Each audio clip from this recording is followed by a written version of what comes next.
This segment of CoastLife is sponsored by Beebe Healthcare. Well, a shocking statistic for all of you. I did not know this until today, but did you know just every few minutes someone in the United States is diagnosed with lung cancer? And of course, some of those people right here on Delmarva.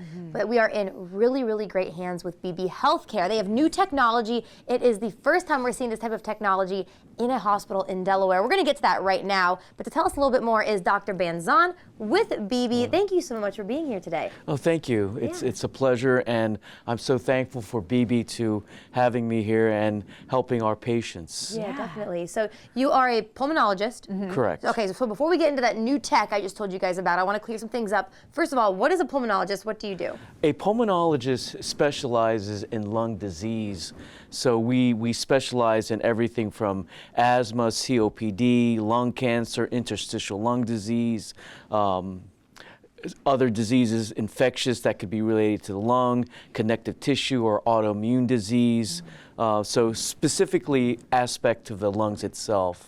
Yeah, an important part of the body. Yeah, we need our lungs. Gotta breathe. Yes, definitely. And so lung cancer, how prevalent is this, or how often are you seeing it on Delmarva? Well, we need to understand that lung cancer is the leading cause of death in both women and men, surpassing breast cancer in women and prostate cancer in men. Wow. So it is one of the leading causes of death, and we have come a long ways to help diagnose lung cancer. The national lung screening trials around 2010 to 2012 initiate what's called the low-dose CT scans. And those low-dose CT scans have picked up a lot of nodules. And with that technology, we've become far more advanced in the fiber optic bronchoscopy world, where we can actually go into patients' lungs and diagnose these cancers and implement treatment options for these patients. Wow. Interesting, okay. Yeah, so let's dive into some of the technology that Beebe has to offer, because you guys are really in the state-of-the-art technology territory with this. Yes, that is correct. And I've been very fortunate starting out my fellowship and career, seeing the progression of fiber optic bronchoscopy technology. When I was a fellow, we used to train, we used to go in and patients would be under conscious sedation, and we would do manual bronchoscopies by hand and under fluoroscopy. But now the technology has advanced to almost now the second generation or even third generation of technology. There are a couple technologies. Once was called the electromagnetic navigation technology, which is now a little bit outdated. So we're now having the ion navigational system here at Beebe Healthcare System. And that is a shape sensing technology that also has a robotic component.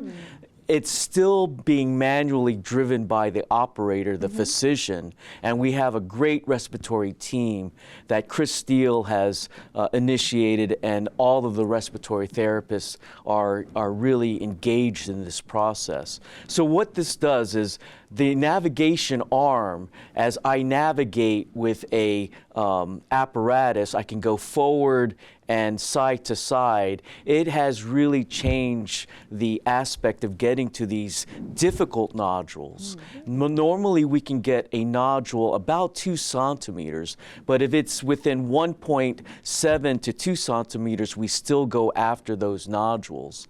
So it is tremendously improved the outcomes with the sensitivity and specificity of diagnosing lung cancer. Okay. Wow.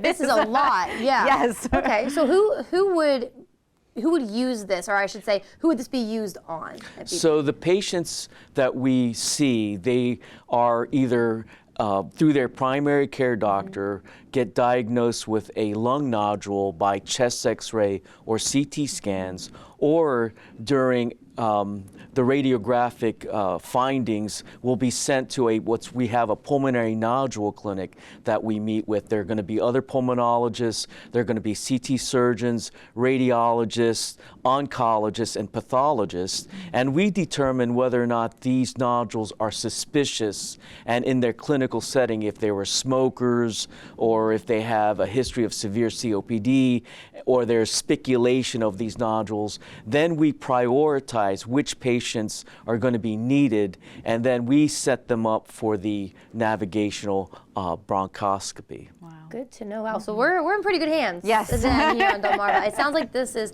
not only life-saving, but it could be preventative as well. Yes. That is the measurement of monitoring patients through CT guidance is very important. If we see something that's very suspicious but not, we can't go after that with the technology, then we follow up every 3 to 6 months. And if there is a change in these lung nodules, then we go after it with the navigational bronchoscopy. Wow, good to know. Well, thank you for explaining all of that. This is going to bring a lot of peace of mind, hopefully, I think so. to people. Yeah, knowing that we are in such good hands on Beebe. So thank you so much for being here today. Absolutely. And again, the ion navigational bronchoscopy, we are, Beebe Healthcare is the first in the state of Delaware, and we're very fortunate to have this for the care of our patients. Definitely saving lives at Beebe. Well, Dr. Banzon, thank you for your time. Thanks for being here today. Very welcome. Hopefully you guys all feel good about this as well. Coming up, though, we have some more Coast Life for you, so stick around.